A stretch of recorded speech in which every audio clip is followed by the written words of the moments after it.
let's get right on top. Let's talk about intermittent fasting versus calorie restrictions. Now, let's go over some of the pros and cons of both, but let's really try to figure out what's the best protocol for your lifestyle. If you're looking to lose weight, you want to improve your health, are you better off restricting calories long term, or are you better off following an intermittent fasting protocol? Okay, let's first talk about some of the pros and cons of calorie restriction. First of all, calorie restriction, yes, does work in the short term. For example, you're reducing your calories, you're burning more calories than you're taking in, you're going to lose weight.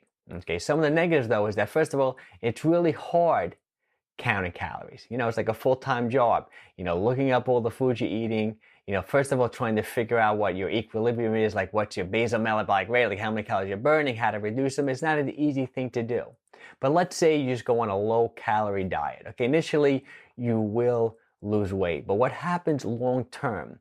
If you're restricting calories, say 7, 8, 9 weeks and even longer, your metabolism is going to slow down. It's just a form of survival. You're getting smaller, you're losing weight, you require less energy to stay alive, to survive. So your metabolism adapts and it actually slows down. So then it gets harder and harder to lose weight. Some people hit weight loss plateaus. Plus, if you keep on restricting calories all the time, you can potentially be malnourished, right? You're just not getting all your vitamins and minerals and nutrients. So in my opinion, it's not the best long-term strategy. Plus, if your metabolism is slower, then you decide, dramatically increasing your calories, you're going to put on weight easier because you're starting with a slow metabolism. So I think it's a good short-term strategy, calorie restriction, but I don't think it's a long-term strategy. I think it's a failing model. Okay, now let's talk about some of the pros and cons of intermittent fasting.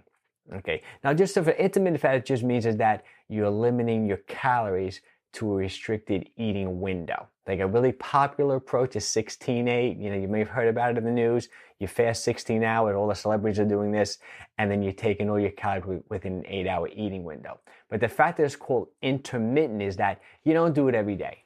Intermittent fasting means you do it intermittently. So you're going to do it 2 or 3 times a week. Say you're going to give yourself a 16-hour fast. You're going to take in all your calories with an 8-hour eating window. Another popular method is you just take a 24-hour fast. You do it 1, 2, 3 times per week. So one day you're eating like almost no calories, the other days you're eating normally. Okay. What this does is that first of all, you automatically, even when you're doing 16-8 and you're giving yourself an 8-hour eating window, you're automatically going to be eating less calories. Like 90% of the people who follow like a 16-8 or follow intermittent fasting protocol will just eat less calories. It's the opposite of what you might think. You're not necessarily going to be like binge eating in that 8-hour eating window. Maybe you will the first few times until you get used to it, but over time, hormonally, you're going to adapt. There's so many health benefits to being in a fasted state. I'm going to link up a video I just did about the 10 biggest health benefits of intermittent fasting and just time-restricted eating. But basically what happens is you become more insulin sensitive. These are some of the benefits you don't necessarily get from just restricting calories. You'll get some of them, but not as dramatic. I don't think there are as many health benefits. I think the intermittent fasting, you get much more health benefits than restricting calories. For example, you have increases in human growth hormone when you're in a fasted state. Like I said, increased insulin sensitivity, increased leptin sensitivity. I think your appetite's going to be suppressed. Long-term intermittent fasting has shown to reduce inflammatory markers. There's so many health benefits to following an intermittent fasting protocol. Plus the fact that you're doing it intermittently is that it's going to help keep your metabolism up. Like no matter what, when you lose weight, your metabolism is going to slow down. But if you intermittently restrict calories, like you cycle your calories by some days fasting, some days not, you're going to actually keep the metabolism higher than just continually restricting calories. And that's, in my opinion, that's one of the tremendous benefits. It's better, I think, for long-term weight loss. Look at it like this. If you're restricting calories, at the end of the month, you created a calorie deficit, right? Say you restricted calories for 4 weeks. But with intermittent fasting, you may have had a very similar calorie restriction, but there are some days where you ate more, and there are other days when you've eaten less, and that's going to keep your metabolism up. So research has shown that the end of like an 8-week protocol of calorie restriction compared to, say, intermittent fasting, the participants who did intermittent fasting had a less of a slowdown in their metabolism than just the calorie restricted group. But I have to say, other studies have not shown that. You know, some studies show that they both work equally as well. Calorie restriction works just as well as intermittent fasting and vice versa.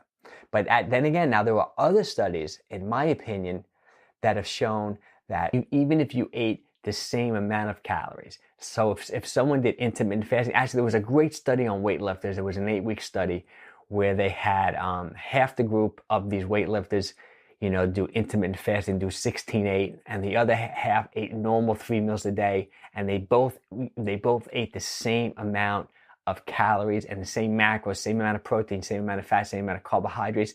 And the group who did the intermittent fasting actually reduced their body fat by over 16% compared to only a 2.8% reduction to the group who just ate normally. So I think more and more studies are going to be coming out showing how intermittent fasting really is superior to calorie restriction. Okay, well, I hope you enjoyed this video. You know, if you like this video, make sure you give me a thumbs up. Plus, just to say, I think it can easily fit into people's lifestyle, you know, intermittent fasting. Because there are some days where you want to go out and eat and have some fun, right? But if you're constantly restricting calories, you can't do that. You know, so that means, you know, definitely leave a comment. If you've experimented with intermittent fasting, if you've experimented with time-restricted feeding, if you've done calorie restrictions, you had some successes, some failures, leave a comment. I'd really love to hear about it. And if I can help you in any way, you know, leave a comment and let me know. I'll get back to you as soon as I can. And also subscribe to this channel if you like it. Take care, everyone. Have a great day.